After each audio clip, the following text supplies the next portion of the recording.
তেল বসিয়েছি, লঙ্কা দিলাম, কালো জিরে,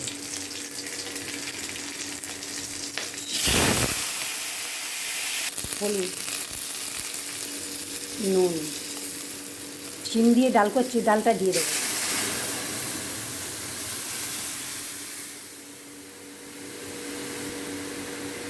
শিম ধনে পাতার ডালের মধ্যে কটা কাঁচা লঙ্কাও দিয়ে দেবো, তাহলে স্বাদটা ভালো হবে, গন্ধটাও ভালো হবে।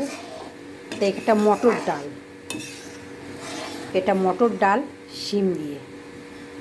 শিমটা সিদ্ধ হোক। ডাল হয়ে গেছে, এবারে নামিয়ে নেব। মটর ডাল শিম দিয়ে, মটর ডাল শিম দিয়ে রেডি হয়ে গেছে। বন্ধুরা, আজকের করেছি মটর ডাল, মানে শনিবার নিরামিষ।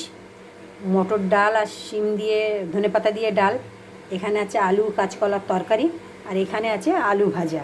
তো আজকে নিরামিষের দিনে আমরা এই রান্না করেছি। তো বন্ধুরা, সব কিছু তোমাদের সঙ্গে শেয়ার করলাম। যদি ভালো লেগে থাকে লাইক শেয়ার কমেন্ট করো। ভিডিওটা দেখবার জন্য ধন্যবাদ।